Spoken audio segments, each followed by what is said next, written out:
This is Daily Gold, let us begin. Okay, so when it comes towards everything as a whole for today, we farmed up, as you can see, Zul'Farrak, because we need to get data for every dungeon for everything else. On the other hand, we've been doing very big strides in gathering mass amounts of data when it comes towards the Discord. Everyone that is participating at this moment in time, thank you very much. I'm actually currently logging everything, and then we'll do a full merge, and with that full merge I'll be able to actually make a better average overall for specific dungeons that are being farmed. So the more data on a given farm, the more we can find a better average for everything, and then that means we can get better overall results for everyone who is using the add-on for farming up the transmog in the dungeons and all of the other base materials that come with them. That being said, with everything else, let's jump in towards this gold farm. Now, jumping in with Zul'Farrak is pretty dead simple. If we go in towards Worth It and we bring it over to this part of the screen right now, we can go in towards my farms. But before that, I want to go to configuration, because guys, I want to specify this in configuration in the drop down menu for everyone. I generally can make my own custom strings, and you can too. Generally speaking, when it comes towards just in terms of farming, I use the same posting string as I do for Worth It to custom price source, so I know what I'm going to be selling it for while I'm farming it. That's how I generally like to do it. But for the given video, a lot of you guys were asking about the region market average, so we're going to base things off of that when I'm giving a gold value for us all, because then that gives us a better scope on how much everything actually is worth. And boy oh boy, did a lot of data change.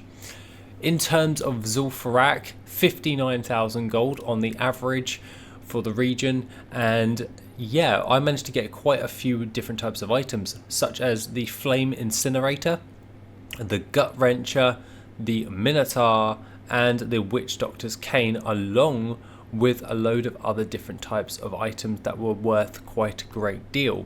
I just want to pause for a moment and just go over all of this.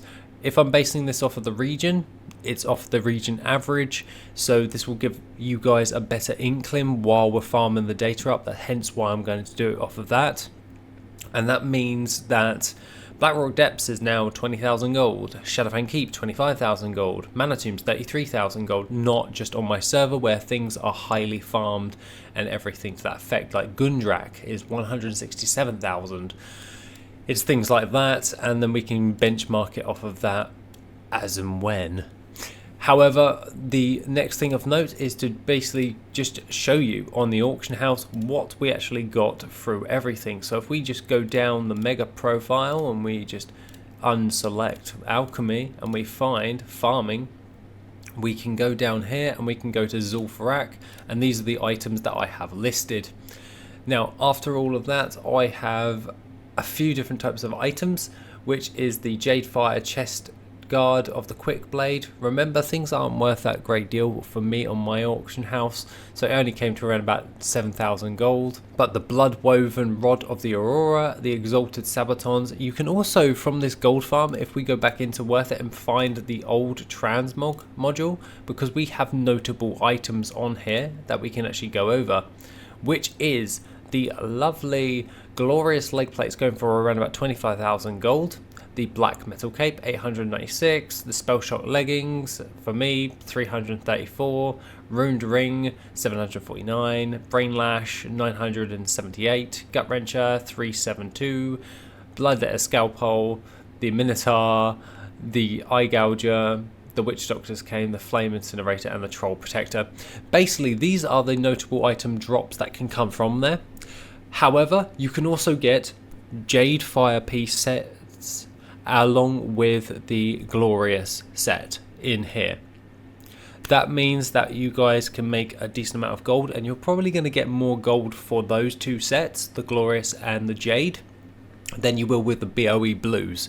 This is just how it is, because it's so easy to get a hold of these BOE blues that are unique to Zul'Farrak. So ideally you're going for those types of ones. Zul'Farrak is just like a staple gold farm, especially when it comes towards padding out your auction house, and overall I find that to be quite good for just getting started. What I would like to see, guys, is one little thing when it comes towards your configuration. What are you benchmarking it as, and what are the values that are being produced on your farms or on the transmog module as a whole? I would like to see a screenshot just to see at what gauge what people are getting, and then I can see what's generally going about with everything, if that's okay.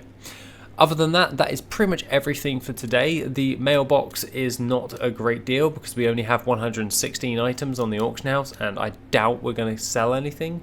So 288 gold worth of stuff, and we're up to 24,884 gold. Overall for today, I did do a nice little update on Eldora, my game on the second channel, which is gone up on there, going over basically the settings, character creation, and also key bindings to go with the game as a whole into the main menu, along with like loading screens and all that jazz. So if you want to check that out, the link is in the description down below. Other than that, take it easy, and I shall see you in the next video, which will be soon.